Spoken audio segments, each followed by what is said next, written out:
بسم اللہ الرحمن الرحیم۔ شروع کرتا ہوں اللہ کے پاک نام سے جو بہت بڑا مہربان نہایت رحم والا ہے۔ دوستوں، بہنوں، بھائیوں، بزرگوں، السلام علیکم ورحمۃ اللہ وبرکاتہ۔ ہم قرآن پاک سے شفا اور واقعات پر مبنی اسلامی معلوماتی ویڈیو کی 63ویں قسط پیش کر رہے ہیں، اور اس ویڈیو میں ہم بیان کریں گے کہ قرآن پاک جنگ اور امن کے بارے میں کیا کہتا ہے۔ جنگ کے دوران طرز عمل سے متعلق اسلامی تعلیمات جنگ کی گرمی میں بھی انصاف، تحمل اور ہمدردی پر زور دیتی ہے۔ یہ اصول قرآن پاک اور پیغمبر اسلام محمد صلی اللہ علیہ وسلم کے اعمال پر مبنی ہیں، جن کا جنگی طریقہ کار مسلمانوں کے لیے ضروری اخلاقی فریم ورک کو مسلسل ظاہر کرتا ہے۔ متعدد قرآنی آیات اس بارے میں واضح رہنمائی فراہم کرتی ہیں کہ تنازعات میں مسلمانوں کو کیسا برتاؤ کرنا چاہیے۔ ان میں سے ان سے لڑو جو تم سے لڑتے ہیں، لیکن حد سے تجاوز نہ کرو۔ قرآن پاک سورہ 2 نمبر 190 آیت نمبر کا ہم نے ترجمہ پیش کیا ہے۔ اور جب دشمن امن کی طرف مائل ہو تو امن کی تلاش کرو۔ یہ سورہ النساء کی آیت نمبر 90 کا ہم نے ذکر کیا۔ اور کمزوروں اور مظلوموں کی حفاظت کرو، یہ نساء کی آیت نمبر 75۔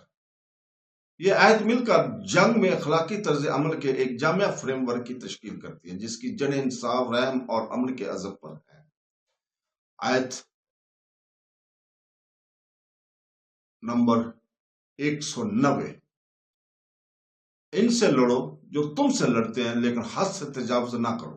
اسلامی جنگ میں ایک بنیادی اصول طے کرتی ہے، صرف دفاعی لڑائی ان کی اجازت ہے، اور پھر بھی اسے سخت حدود کے ساتھ کیا جانا چاہیے۔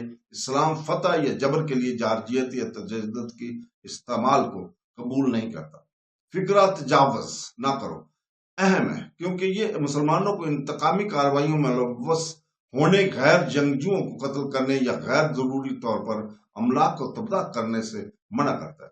پیغمبر اسلام محمد صلی اللہ علیہ وسلم اپنے فوجی مہمات کے دوران ان کی مثال دی، اپنے پیروکاروں کو مسلسل یہ ہدایت دیتے رہے کہ وہ اپنی خانقاہوں میں خواتین، بچوں، بوڑھوں، راہبوں کو نقصان نہ پہنچائے یا فصلوں اور بنیادی ڈھانچوں کو تباہ نہ کرے۔ اس طرح جنگ میں بھی ایک مقدس حد ہوتی ہے جیسے عبور نہیں کرنا چاہیے۔ یہ اصول اس بات کو یقینی بناتا ہے کہ دشمن اور مسلمان جنگجو دونوں کی انسانیت محفوظ رہے، اور یہ جنگ آخری حربہ رہے، نہ کہ اتصال کا ذریعہ۔ قرآن پاک اس بات پر زور دیتا ہے کہ مسلمانوں کو ہمیشہ امن کی طرف میل رہنا چاہیے۔ آیت نمبر 61، اگر وہ امن کی طرف میل ہوں تو اس کی طرف میل ہوں۔ تو دوستو، طویل دشمنی کے بجائے مصالحت کے ذریعے تنازعات کو ختم کرنے کے لیے اسلام کی گہری اور وابستگی کی عکاسی کرتا ہے۔ امن کی قوموں اور افراد کے درمیان تعلقات کے طے شدہ حالت سمجھا جاتا ہے، یہاں تک کہ جب جنگ ضروری ہو جائے امن کا آپشن کھلا رہنا چاہیے، اور اس وقت اس کا تعاقب کیا جانا چاہیے جب دشمنی ختم کرنے کے لیے آمادگی ظاہر کرے۔ یہ بہت سے تاریخی اور یہاں تک کہ عصری سیاق و سباق میں ایک بنیادی پرست ہوتا ہے، جہاں دشمن کو مکمل طور پر شکست دینا اکثر حتمی مقصد کے طور پر دیکھا جاتا ہے۔ اسلام میں آخری مقصد تسلط نہیں بلکہ انصاف اور امن ہے۔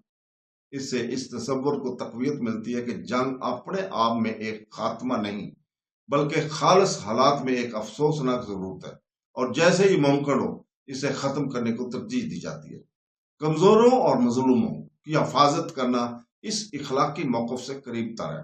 سورہ نساء کی آیت نمبر 75 کی آیت پوچھتی ہے، اور اس کا ترجمہ ہے، اور تمہیں کیا ہو گیا ہے کہ تم اللہ کی راہ میں اور ان مظلوم مردوں، عورتوں اور بچوں کے لیے نہیں لڑتے جو کہتے ہیں کہ اے ہمارے رب، ہمیں ظالموں کے اس شہر سے نکال اور ہمارے لیے اپنے پاس سے کوئی محافظ مقرر کر۔